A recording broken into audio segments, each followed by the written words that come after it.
12 വർഷത്തിലൊരിക്കൽ മിന്നലേറ്റ് തകർന്ന് പിന്നെയും പഴയ രൂപത്തിലാകുന്ന ശിവലിംഗമുള്ള ക്ഷേത്രമാണ് ഹിമാചൽ പ്രദേശിലെ കുളുവിൽ സ്ഥിതി ചെയ്യുന്ന ബിജ്ലി മഹാദേവ ക്ഷേത്രം. പണ്ട് കുളന്ത എന്നൊരു രാക്ഷസൻ കുളു താഴ്വരയിൽ താമസിച്ചിരുന്നു.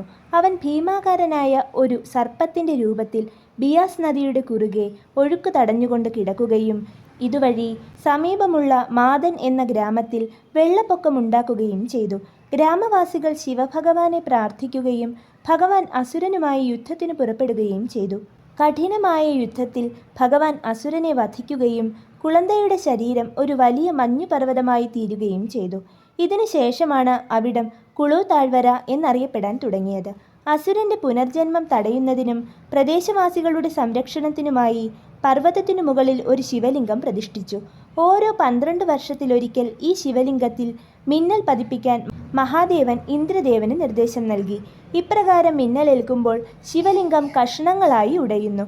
പൂജാരികൾ ആ കഷണങ്ങൾ ശേഖരിച്ച് ധാന്യങ്ങൾ, പയറുപരിപ്പ്, പ്രത്യേകം തയ്യാറാക്കിയ വെണ്ണ എന്നിവ ഉപയോഗിച്ചുള്ള മിശ്രിതം പുരട്ടുന്നു. കുറച്ചു കാലത്തിനുള്ളിൽ ആ ശിവലിംഗം മുൻപത്തേതുപോലെ ഉറച്ച രൂപം പ്രാപിക്കുന്നു.